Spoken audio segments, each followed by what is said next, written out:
출애굽기 2장 23절에서 25절. 말씀 같이 읽겠습니다.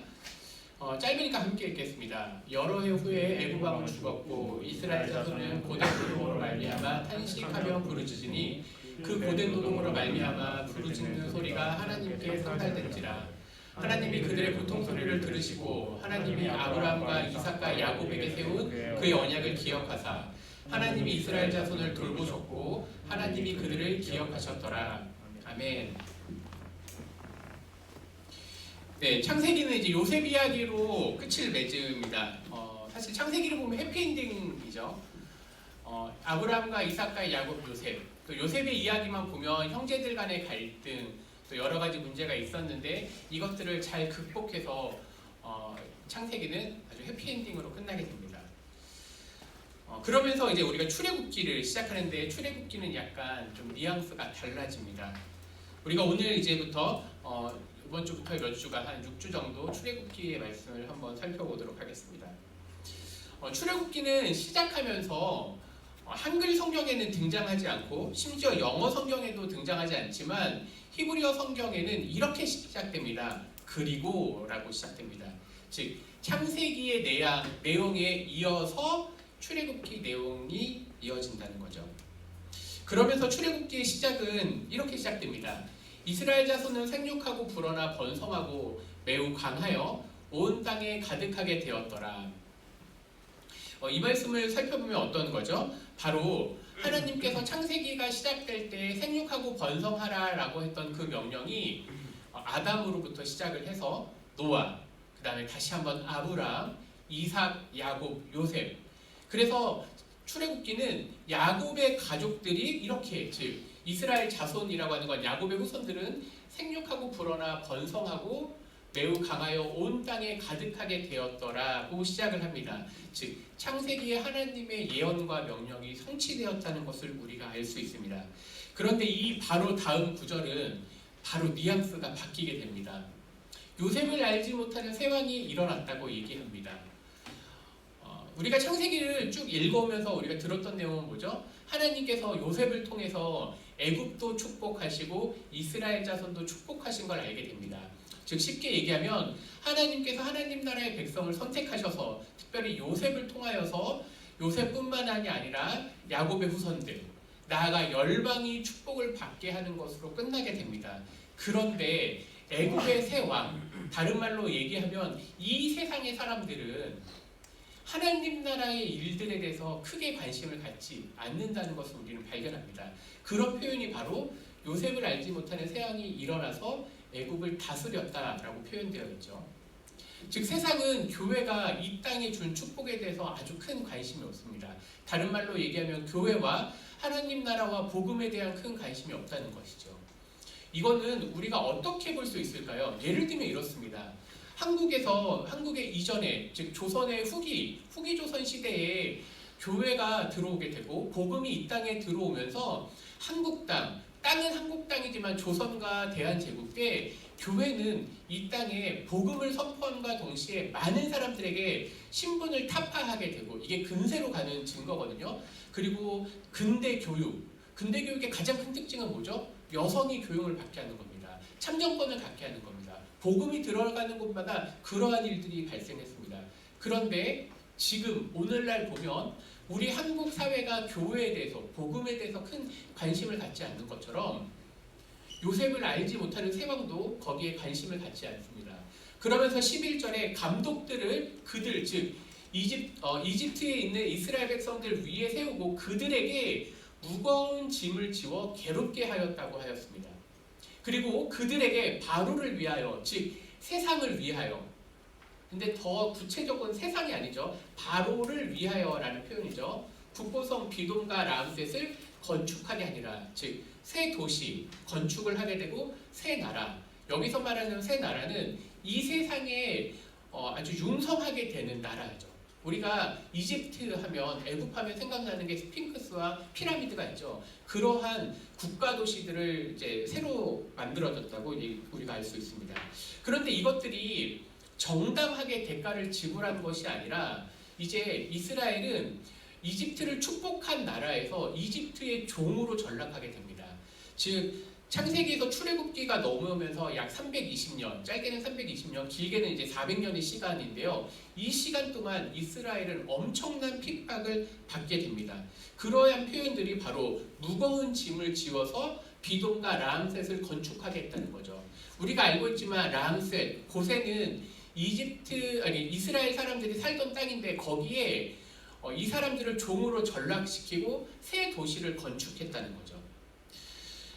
그럼에도 불구하고 성경은 이런 표현을 쓰고 있습니다.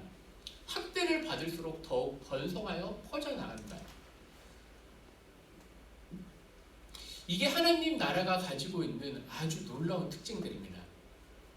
조선 후기 때 교회는 엄청나게 핍박을 받았습니다. 사실은 그 핍박이 어떻게 연결되었죠? 일제 치하와 그리고 공산국가가 넘어오면서 교회가 엄청난 핍박을 받았습니다. 그런데 우리가 알고 있듯이 60년대와 70년대가 넘어가면서 교회는 더 성장했습니다. 어려움을 극복했죠. 그런데 출애굽 당시에도 마찬가지였습니다. 이 출애굽 시기에 있는 이 이집트에서는 이스라엘 백성, 하나님 나라 백성들이 엄청나게 학대를 받았지만 더욱 번성해서 퍼져나갔다고 얘기합니다.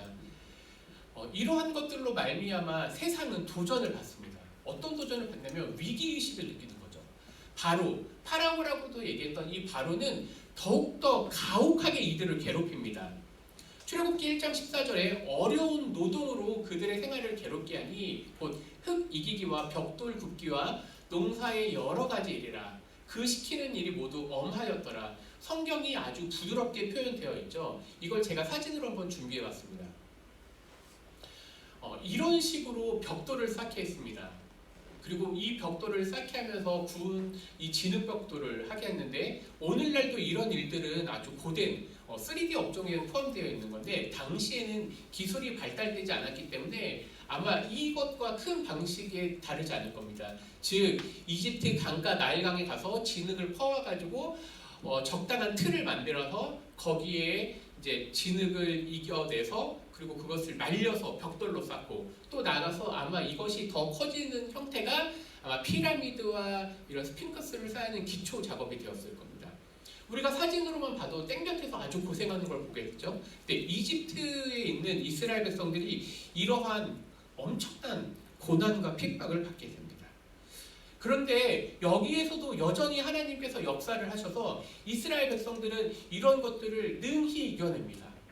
즉 세상으로부터 핍박은 계속 받으면서도 그 일들에 대해서 프랑스 혁명처럼 혁명을 일으킨다거나 그러한 방식이 아니라 하나님 백성들은 그러한 어려움들을 능히 감당해가면서 버텼다는 거죠.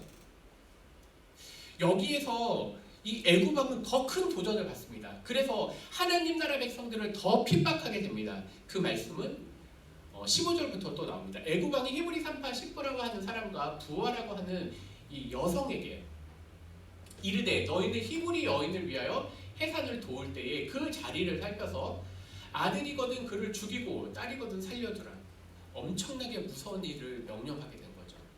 우리가 오늘 읽은 것은 이 출애굽기 본문이지만 사실은 이러한 역사가 또 언제 일어났죠? 예수님이 태어났을 당시에 헤롯이 이런 명령을 내립니다. 그 근방, 베들레헴 그 근방에서 예수님께서 태어나실 것을 알게 되고 2살 이하의 남자는 모두 죽이라는 명령을 하죠. 근데 애굽에서 벌써 이런 일이 발생을 했습니다. 그러나 산파들, 이 히브리 산파들은 하나님을 두려워하여 애굽 왕의 명령을 어기고 남자 아기들 살려게 됩니다. 어떻게 보면 이런 본문들은 아주 재밌는 혹은 어떤 스토리 안에 들어가 있는 거지만 하나님 나라의 백성들이 어떻게 살아가야 되는가라고 하는 그 힌트를 주게 됩니다.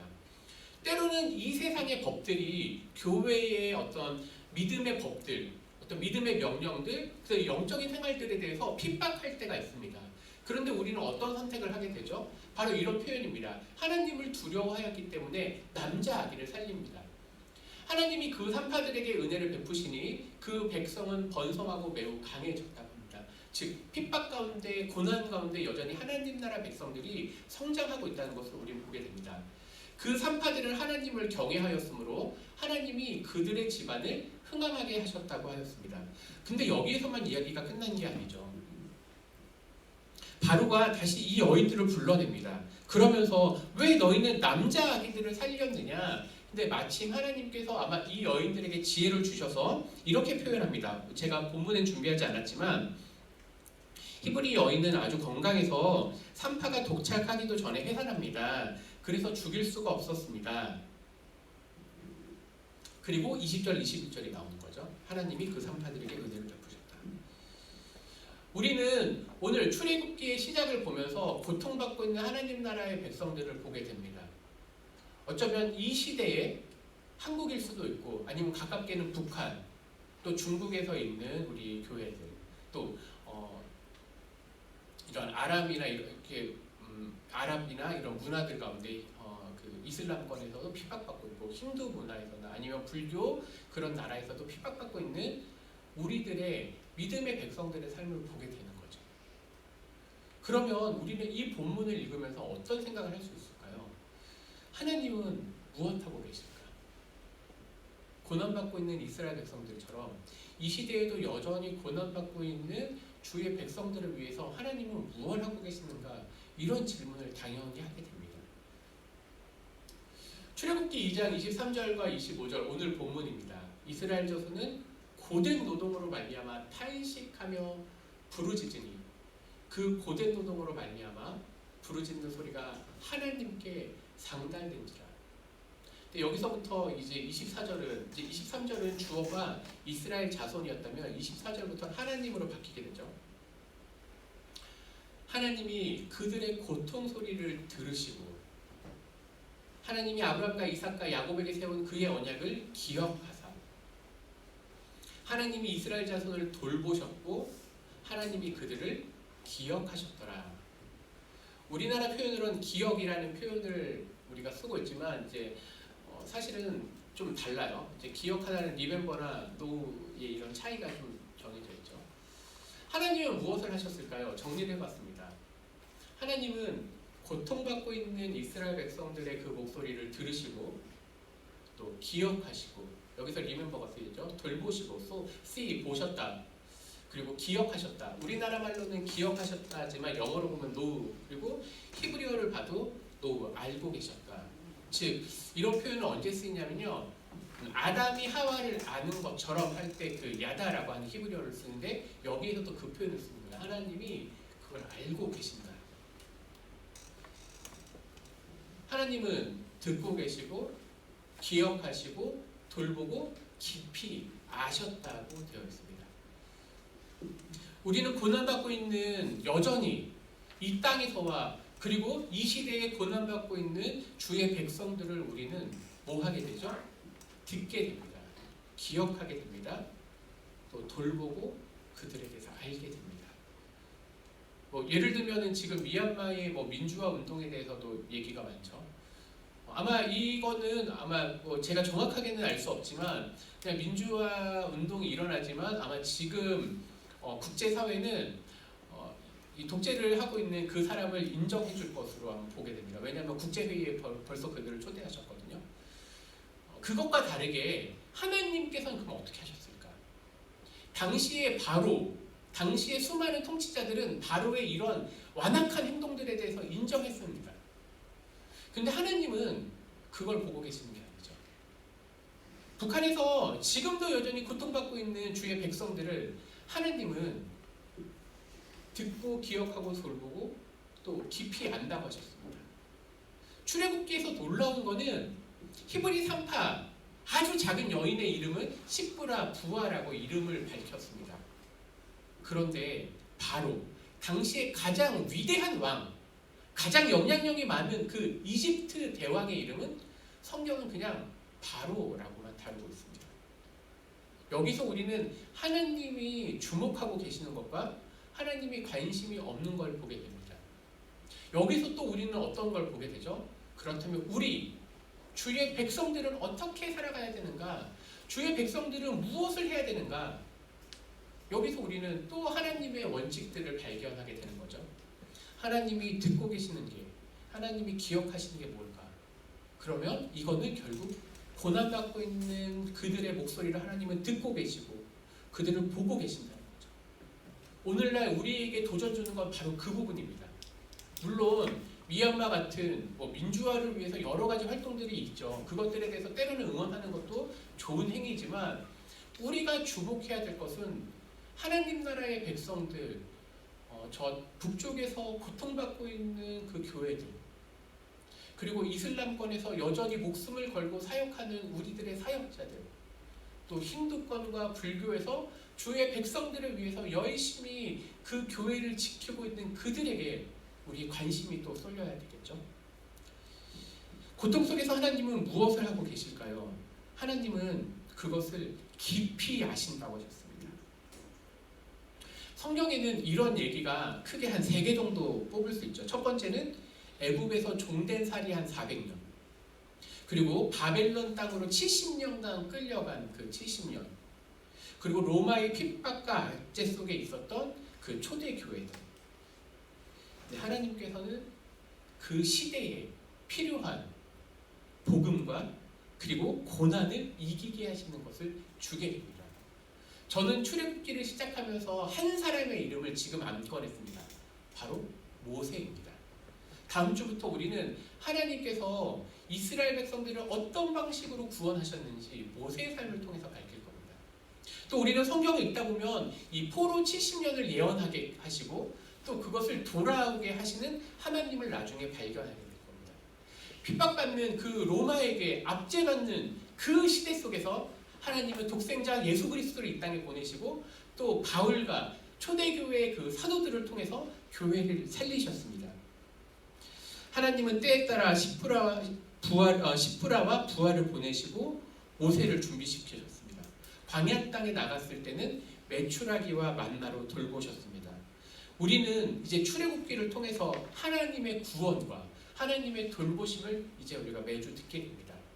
오늘날 우리는 우리의 고난도 돌아볼 뿐만 아니라 실제로는 이 시대에 고난받고 있는 우리의 동지들, 즉 영적인 동지들을 살펴보아야 되고 또 그들을 위해서 기도해야 될 것입니다. 오늘 우리는 이 출애굽기 말씀을 통해서 하나님의 구원에 감사하며 찬양하는 우리 모두가 되어야 하겠습니다. 기도하겠습니다. 주님 감사합니다.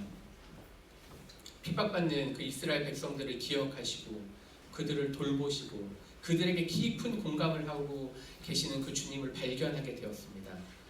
오늘날도 여전히 핍박받고 있는 주의 백성들을 불쌍히 여기셔서 그들에게 주의 생명의 능력을 허락하여 주시옵소서. 또 우리 21세기를 살아가고 있는 우리 그리스도인들, 한국에 있는 우리 중등부 친구들, 선생님들, 또 우리를 통하여서 역사하실 주님을 기대합니다. 주의 구원하심을 보게 하시고 나아가 주의 구원하심을 찬양케 하시고 또 우리의 믿음의 동료들을 향해서 함께 기도하며 그 아픔을 공감할 수 있도록 주여 인도하여 주시옵소서. 구원하시는 주님을 찬양하오며 우리 구주 예수님의 이름으로 기도하옵나이다. 아멘.